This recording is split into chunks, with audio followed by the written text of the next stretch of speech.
Welcome back to Things You Don't Know. Today, we dive into one of the most controversial and misunderstood figures in history, Christopher Columbus.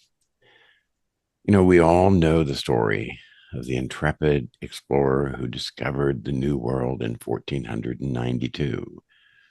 You remember the little jingle. In 1492, Columbus sailed the ocean blue, etc. But is that true and the full story? Or just a myth we've been told for centuries? Stick with us as we unravel the true legacy of Columbus. Let's start with the man himself. We have a lot of different names for him, but one is Christopher Colombo, born in 1451 in Genoa, which was not a part of Italy at that time, by the way. Columbus was not born into wealth or nobility, but his fascination with exploration and the sea set him apart from an early age. Growing up near the Mediterranean coastline, he learned the art of navigation and seamanship, skills that would eventually take him far, far beyond the horizon. Contrary to popular belief, Columbus didn't set sail with the intent of discovering a new world. His goal was a shortcut, reaching Asia by sailing westward. Why? By the 15th century, European nations like Spain and Portugal fiercely competed to dominate trade routes to Asia, where valuable goods and spices were traded. Columbus believed he could chart a quicker route across the Atlantic, unaware that the Americas stood between Europe and Asia. Columbus's first voyage is legendary. In 1492, Columbus embarked on a journey with the backing of Spain's Queen Isabella and King Ferdinand. But let's take a moment to understand the backdrop. Columbus faced rejection from Portugal and many other European powers before Spain finally gave him a chance. Why? His calculations were off. Many scholars of the time, including Portuguese navigators, knew that Columbus drastically underestimated the size of the Earth. They knew sailing west to Asia was far more difficult than Columbus predicted. So on August the 3rd, 1492, Columbus set sail with three ships, the Nina, the Pinta, and the Santa Maria.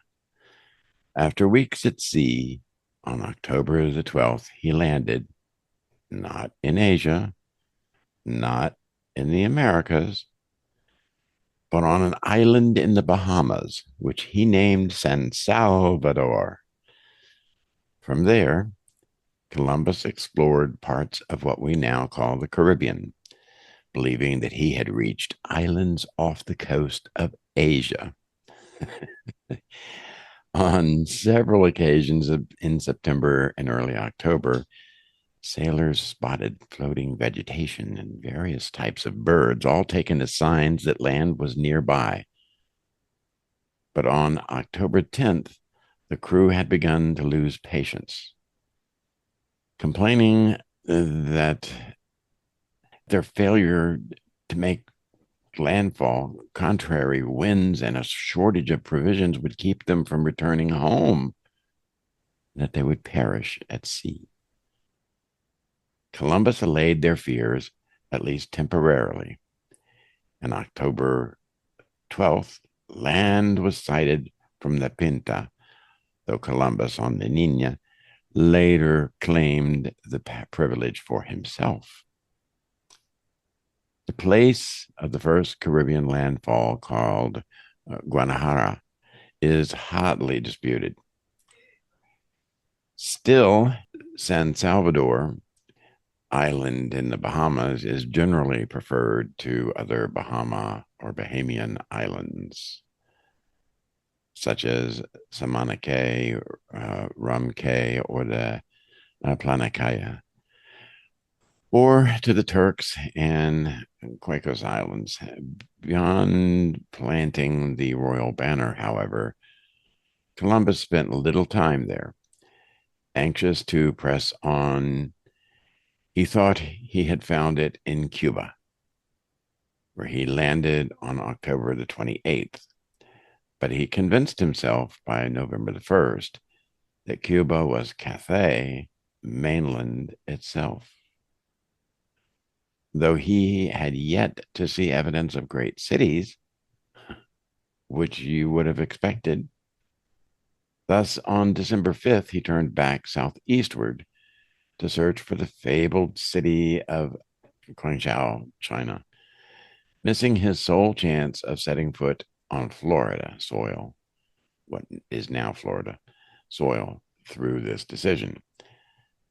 The story we often hear ends there, with Columbus triumphantly returning to Spain as the discoverer of new lands.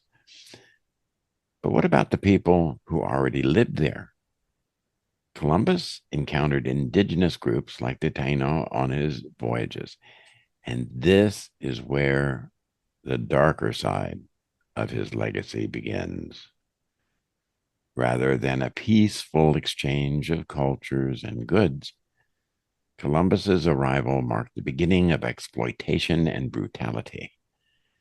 He took captives, took them back to Spain as slaves, and established a pattern of forced labor and violence that would characterize European colonization for centuries.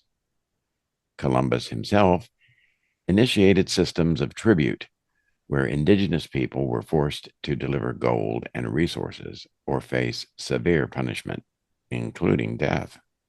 Columbus returned to the Americas multiple times, but each journey worsened his reputation. Far from the heroic figure of early narratives, his later years were marked by increasing tyranny, even to the point where his men complained about his leadership. By 1500, he was arrested for malfeasance, corruption, and misadministration, and sent back to Spain in chains for his mismanagement of the colonies. So, where does this leave Columbus in history?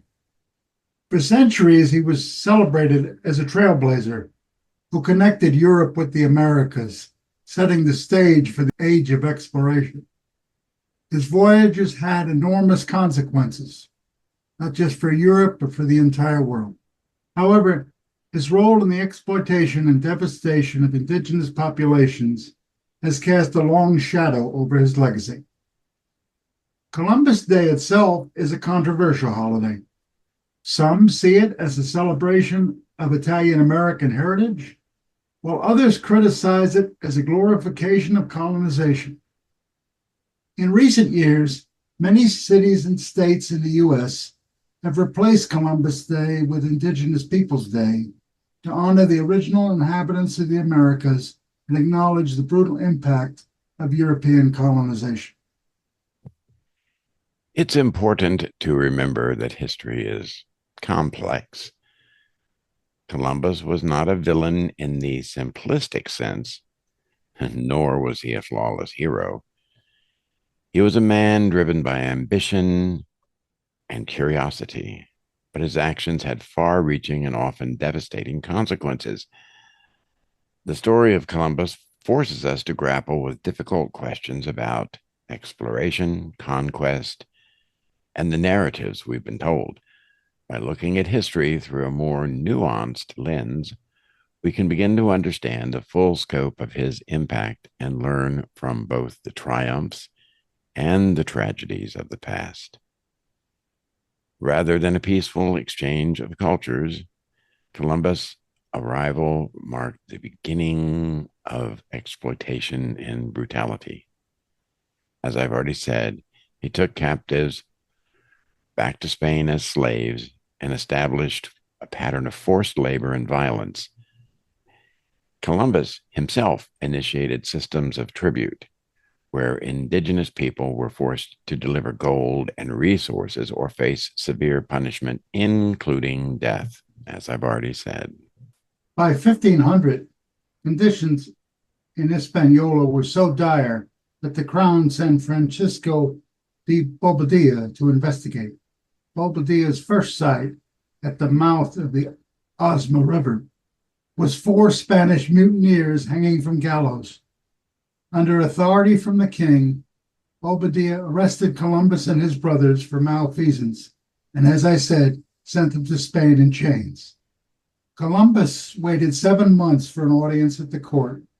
He refused to have his chains removed until the meeting, and even asked in his will to be buried with the chains. Columbus Day itself is a controversial holiday. Some see it as a celebration of Italian American heritage, while others criticize it as a glorification of colonization. In recent years, many U.S. citizens, as Dr. Deneen, you've already said, replaced Columbus Day with Indigenous Peoples Day to honor the original inhabitants of the Americas and acknowledge the brutal impact of European colonization. Backing up to 1484, Christopher Columbus was already a seasoned sailor, having traveled up and down the coast of Europe and West Africa. Since the Ottomans had conquered Turkey and the Eastern Roman Empire in the 1450s, the Silk Road to the east and its riches were shut down. Columbus was enterprising, and he thought he had figured out a shorter way to India because he did not have the distances between latitudes calculated properly due to confusion between Arabic and Roman calculations. No, Christopher Columbus did not think the earth was flat. No one believed that at that time. He did think it was smaller than it really is and refused to let go of that idea. Columbus approached King John II of Portugal in 1484, but was rejected on two grounds. The Portuguese were the world's premier sailors and explorers at that time, and a committee appointed by John concluded that Columbus's calculations of the Earth's size were incorrect and that any voyage would take substantially longer than he predicted. The other ground for rejection was that the Portuguese were already developing a route to the Orient around the southern tip of Africa, and they did not want to waste time and resources on a questionable route in the opposite direction that would take too long because of the Earth's circumference. The Spanish turned him down twice. Columbus was turned down by Genoa and Sicily, also, as there was no unified Italian nation that included Genoa and Sicily, which were, as I have already said, independent nations at that time.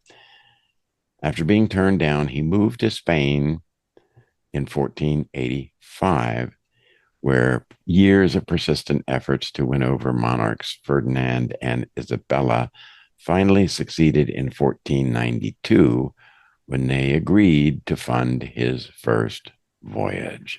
It almost didn't happen. In early 1492, Columbus started to think that the French might be more reasonable people. King Charles VIII of France was called the Affable, implying that he might be agreeable to financing a voyage. Columbus headed north, but was not long on the road when he received word from the King and Queen of Spain that they had finally completed their conquest of the Moors, running the Moorish Muslims out of the country, and therefore had some spending money in modern parlance to pay for this voyage. There you go. Almost a decade of consistently pestering the royalty of Spain and Portugal allowed Christopher Columbus to prove to everyone that the earth was smaller and that there was plenty of money to be made by sailing in a different direction. As we've said, this is a controversial figure and a controversial subject. Dr. John F. Paul's Not Stolen details what he saw as the positive aspect of Columbus's journey. John Paul said the word traditionally translated in government documents as slave meant servant, not a servant of the individual, but of God and the crown. The desire was to make fellow Catholics out of the indigenous peoples. It's curious, many centuries later, why the Italian community and Catholic society in general, we're all familiar with the Knights of Columbus fraternal order, made a symbol of this man. When it comes to the United States, conditions for Slavic and Italian immigrants, Poles and Bohemians, mostly also Catholic, they would be known as Czechs today, were really unbearable in the late 19th century. The people were exploited by industrial tycoons, seen as a threat to Anglo-Protestant hegemony over America. These people needed heroes. The Knights of Columbus saw a link between Catholicism and what Grand Exalted Knight Francis Hart calls the best part of American values. You know, it's interesting that the Italian community claims Columbus as their hero, when by all accounts, he was not born in Italy. There has recently been attempts to determine Columbus's heritage through DNA testing of remains, which is a problem because the location of his remains is questionable. Though he died in Spain, his remains were sent back to Hispaniola, and from there, things get quite murky. Two cities, Seville in Spain and Santo Domingo in the Dominican Republic, claim that they have the remains. Okay, what happened? After his really quite disastrous fourth voyage, which we're going to get into in a second, to the New World, an aged and infirm Columbus returned to Spain in 1504. He died in Valladolid in May of 1506 and was at first buried there.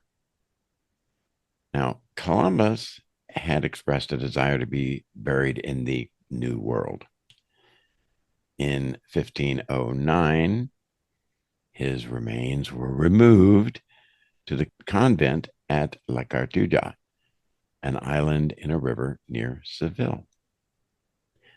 Several additional moves of remains have taken place, like 5 or 6 different movements of remains.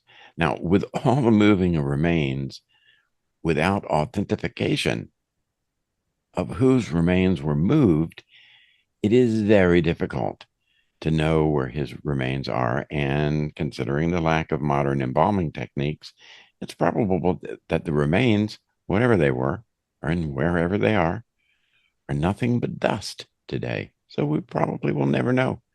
You're probably correct.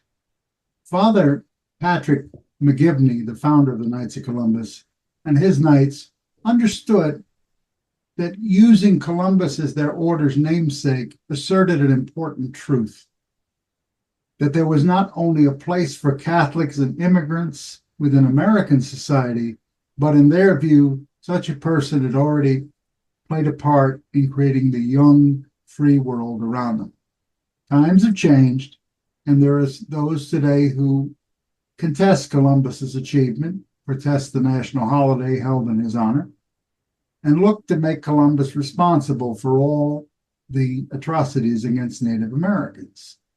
In an article that appeared in Real Clear Politics 2 years ago, and also in recent testimony in New Haven, Connecticut, Patrick Mason, a fourth-degree member of the Knights of Columbus Board of Directors, and also a Native American of the Osage Nation, said there is a danger that blaming Columbus misses the lessons of history and adds to the risk of repeating it.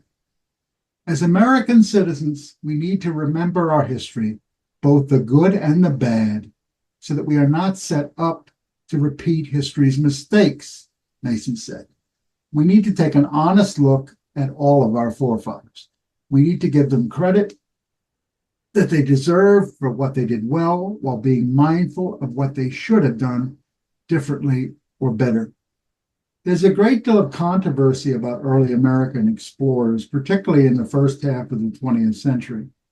With the revival of the Ku Klux Klan in 1915, the story was spread that the Scandinavian Leif Erikson, he would have been called Aryan at that time, Hitler did not invent that crazy idea, was the real explorer who discovered what would become the United States.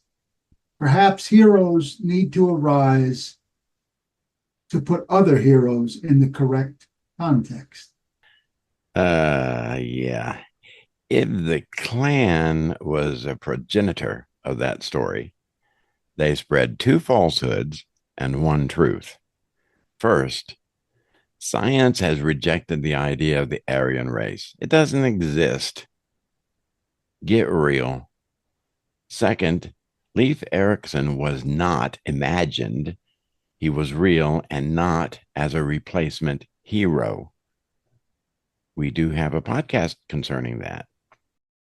The truth is that the Norse, and Leif Erikson in particular, actually landed on the continent of North America at least 350 years before Columbus even landed in the Caribbean islands. Feast on that, my friends. You're quite correct, Dr. Weaver. I know. It has long been believed that Columbus was born, as we said before, in around 1451 in the Ligure region as Cristoforo Colombo. That region is now part of northwest Italy. At that time, Liguria's capital was Genoa, a wealthy and independent city-state. Italy did not unify as a nation until 1861. Columbus was probably the son of Susanna Fonterosa and Domenico Colombo, a wool merchant. Genoa maintains strong trade connections with various regions, including several Spanish kingdoms, and Columbus likely became multilingual before reaching adulthood. According to later sources, including his son, Ferdinand, also known as Hernando, Columbus left Genoa as a teenager, joining the Portuguese merchant marines and gaining significant experience on voyages to places like Iceland, Ireland, and Western Africa. While in Portugal, he married a woman from a noble but a financially struggling family and began seeking support from the Portuguese court for a westward expedition across the Atlantic. After being turned down, he moved to Spain, as we said, in 1485, where 7 years of persistent effort to win over King Ferdinand and Queen Isabella finally succeeded in 1492 when they agreed to fund his first voyage. Now, he brought back a number of items with him from that first trip. A small amount of gold, only half a ton, native birds and plants to show the richness of the continent he believed to be Asia. The following is a quote from his diary. There are in all the islands, as well as of the Caribs as of the Indians, where I have been, innumerable parrots of three kinds, green all over and not very big, green spotted with red and not too big, and those as big as chickens, spotted with green, red, and black. Of the last I have eaten several times. Their flesh tastes like that of the starling, like chicken. There are also wild pigeons, some of them white-crested, which are delicious to eat. There are innumerable swallows, sparrows, and birds of the forest. 50 Indian captives. These expeditions inaugurated a period of exploration, conquest, and colonization, which lasted for centuries, thus bringing the Americas into the European spirit influence. People wanting more interest on that should read Justin Winder's Christopher Columbus, How He Received and Imparted the Spirit of Discovery. Now, the purpose of the second voyage was more explicitly spiritual, to spread Catholicism to the New World. I had the opportunity to look at a few letters Columbus wrote, both to the monarchs, Ferdinand and Isabella, and to his major backer, a man called Luis D. San Angel.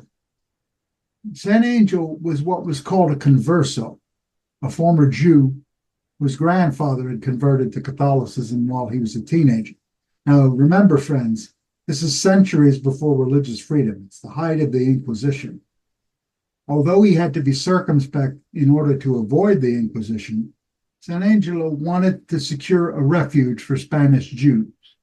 Columbus turned over half of his 50% of the extracted gold from Hispaniola to San Angelo, who smuggled 10,000 Jews out of Europe to Bermuda, where they were protected by Columbus's brother, Viceroy Bartholomew Columbus. I wonder when you said he brought back small amounts, half a ton of gold doesn't seem that small to me. I mean, hey, give me a quarter of a ton of gold and I'll be set for life. I would agree with you. In the diary, he refers to it as a small amount of gold. I guess he had greedier ambitions than you and I do. Or perhaps he was amplifying what he actually did. We will never know, will we?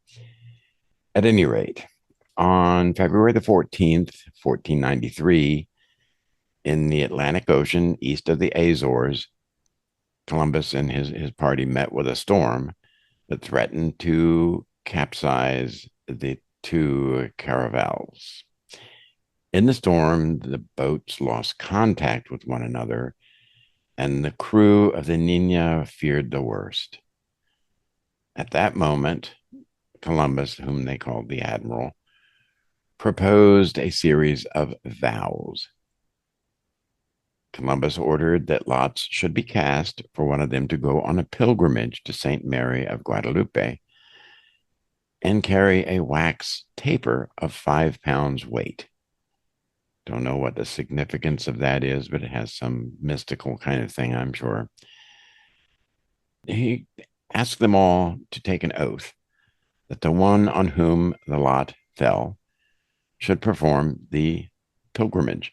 For this purpose, he had a bunch of peas, which on one of them he marked with a cross.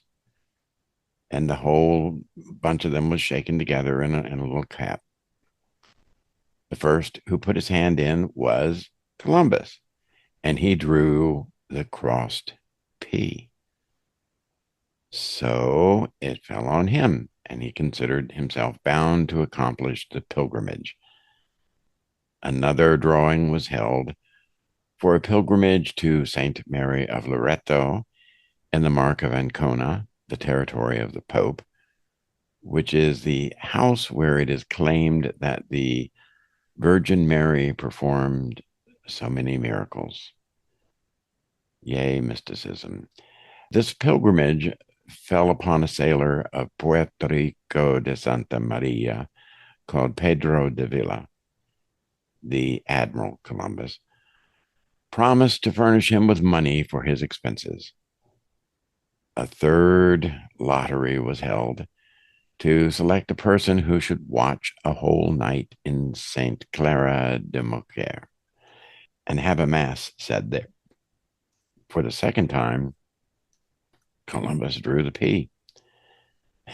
After this, he and all the crew made a vow to go in a procession, clothed in penitential garments, to the first church dedicated to Our Lady when they returned to Spain. Besides these general vows, every individual made his private one. They all expected to be lost, so furious was the rage of the hurricane. Christopher Columbus made 4 voyages to the Americas between 1492 and 1504, each with distinct objectives and outcomes. Here is a summary of the key events of those voyages. The first voyage took place between 1492 and 1493.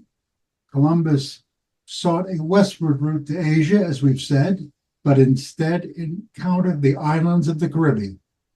He landed on an island in the Bahamas, which he named San Salvador, and explored parts of Cuba and Hispaniola, now the Dominican Republic. Columbus believed he had reached the outskirts of Asia. He established a settlement, La Navidad, before returning to Spain. His second voyage, which took place over 3 years between 1493 and 1496, Columbus set out with a larger fleet to colonize the newfound lands. This resulted in the establishment of the first permanent European colonies in the Americas, including on Hispaniola. However, he faced resistance from the native population and internal conflicts among the settlers. Columbus returned to Spain to address the political issues. The third voyage, which took place over 2 years from 1498 to 1500, occurred. And on that trip, Columbus explored the northern coast of South America, including modern day Venezuela. He realized for the first time that he had encountered a previously unknown landmass, though he still believed it might be part of Asia. Yeah. Upon his return to Hispaniola, he faced a rebellion and was eventually arrested and sent back to Spain in chains due to accusations of mismanagement, and probably should have also been charged with murder and a few other little things, but whatever. The fourth voyage, which took place 1502, 1504, he embarked on his final voyage in search of a passage to Asia. He explored parts of Central America, including the coastlines of Honduras, Nicaragua, Costa Rica, and Panama. He endured many hardships, including shipwrecks and hostile encounters with indigenous peoples. Wonder why? Hmm? He returned to Spain in poor health, and his final years were marked by disappointment as he was never able to find the route to Asia he had sought, probably because it didn't exist. So we have a complex figure full of great achievement, great injustices, great mistakes, and great possibility. As we've said before, history is far more complex than the version we all learned in grade school. That's what makes it so fascinating to me. Please give us a like, comment. There are many more interesting stories coming up, both in this podcast and in History Twists. We have a lot of fascinating stuff happening, and we really enjoy doing this work, friends. Indeed. I hope that you've learned a few things and that you've enjoyed it. And perhaps I know that there will be people who will say that, we painted a bad picture of Christopher Columbus for whatever reasons we might have for doing that, which I don't know what they would be exactly, but that's fine. That's fine. And we would welcome your comments on that. It would be great to have them. So, as Dr. Deneen said, give us a like. And most importantly, come on back. We got some good stuff coming. So, bye for now. Bye, folks.